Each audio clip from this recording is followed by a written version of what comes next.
Hello, we are here painting on our beautiful little Angelina Jolie look-alike, and we found her at VBS. So I've double-loaded my sponge, and I'm tapping, and I'm angling the brush or the sponge so that I'm getting mostly the white, and then I'm rolling up into the middle of the sponge, and as I get close to the eyebrow, I'm gonna go to the angle. There I go, on the pink side mostly.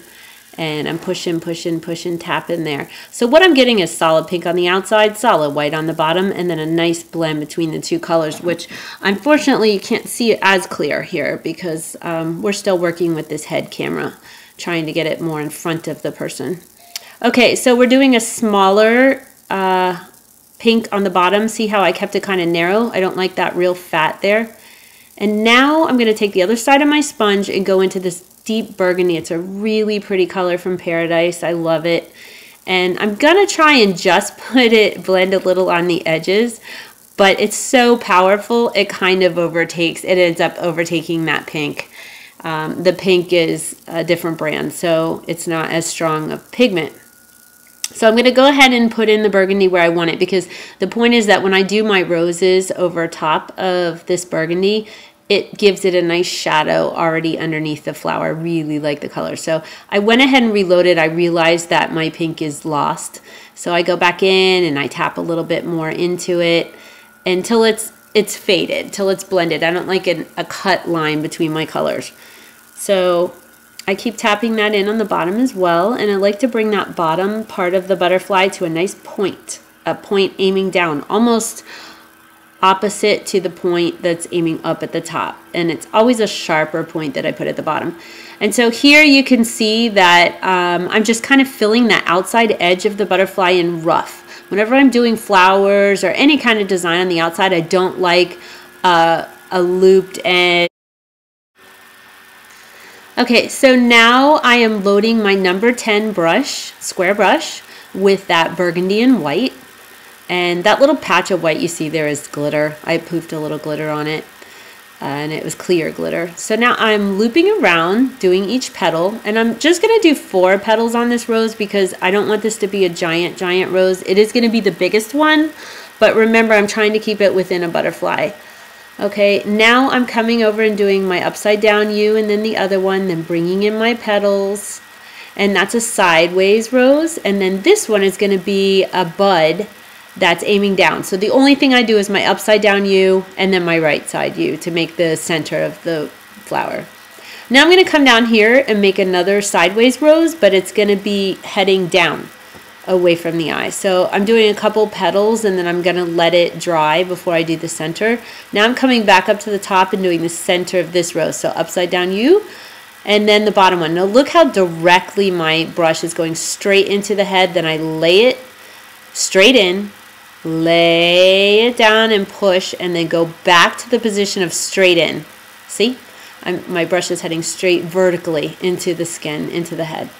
Okay, now on this one, you have to get good with your square brush. I'm going to flare out, push in, and then pull back to vertical so that I get a very crisp edge to that petal, and then those petals look like they're standing up, coming at you. And now I'm going to add one more little petal. I'm going to sneak another one into the bottom and flare it out and just pull it into a little crisp line.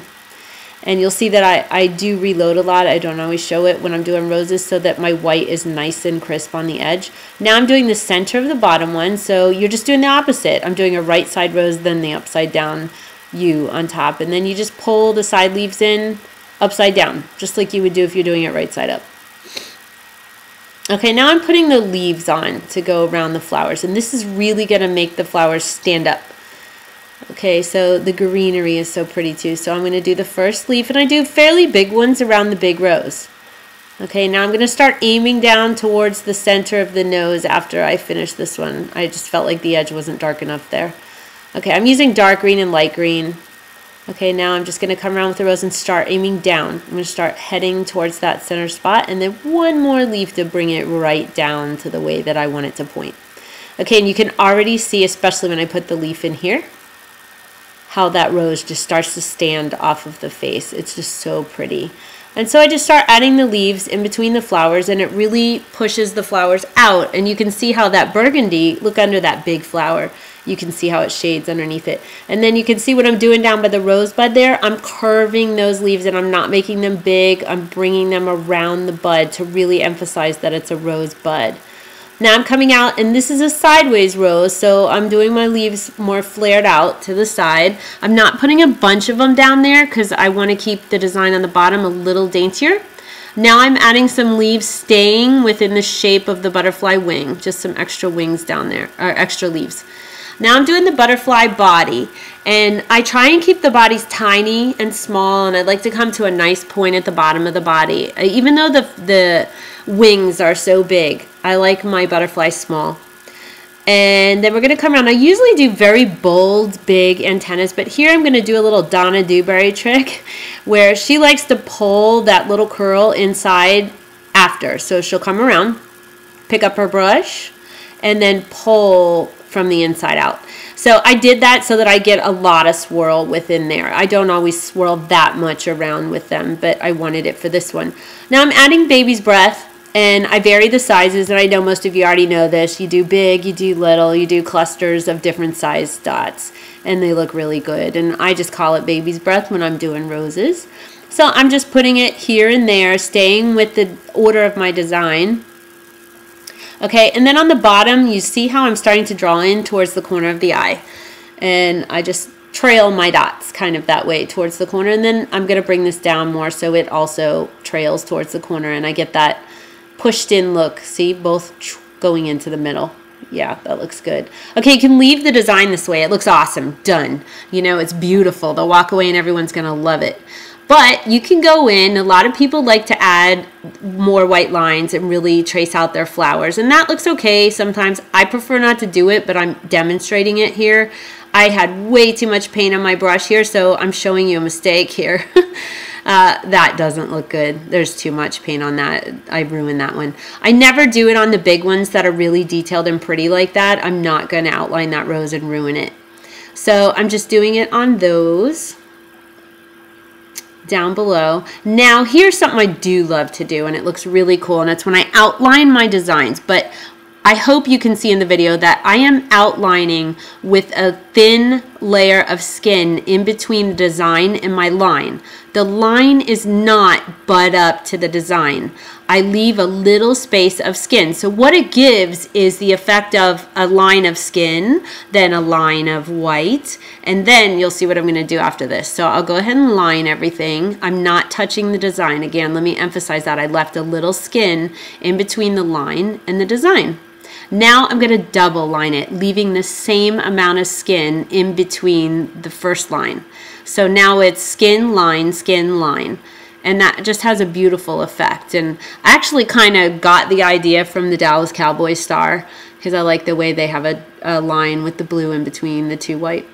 Okay, so now that is beautiful. Can leave it as is.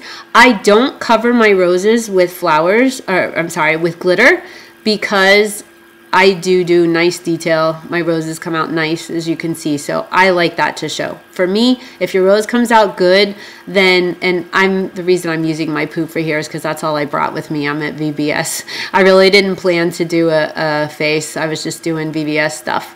So I'm poofing on my damp finger. But I'm putting clear glitter on. It's probably the glitter I use 98% of the time. And I don't put it on the big rose. Now I'm going to demonstrate here liquid bling. I would leave this design as is because I think it's pretty. But I know a lot of people like to outline with liquid bling, and if you're good and if you can keep it thin, then it does look good. Liquid bling is a really pretty thing, and it dries three-dimensional. So I'm putting some on, but I'm also demonstrating to you here what I like to do. I like to swirl my liquid bling over the design. So right over it, as long as it's good and dry, it won't pull your paint around, and look how pretty that is laying across the design. So I'm just swirling it here and there over the design, and I think that's an amazing touch. Now another thing you can do is outline with it. So I'm demonstrating that. Boy, I'm demonstrating everything on this design. Okay, and you can, after you outline, you can also outline the leaves, or you can outline your petals. So since I left that one rose, I'm going to show you how you can outline with liquid bling, because it is thinner than the white. I can get this nice and thin. I'm pretty good at that. I keep it very flat to the side, and that's how I keep it so thin. So I'm just outlining the rose a little bit to make it pop. I personally think it would look better with nothing on the rose. Just leave it as is. So that's a gorgeous design. You could have stopped at 3 different points. You can make it fast, or if you're at a private party, you can go longer, and you could even go longer by adding rhinestones and pearls. I like adding pearls to this kind of design. I didn't do it here because I didn't have them with me. So look at our beautiful model. Look at that hair. Her hair, when she's standing, goes down to the back of her knees. Okay, so please like us and check out our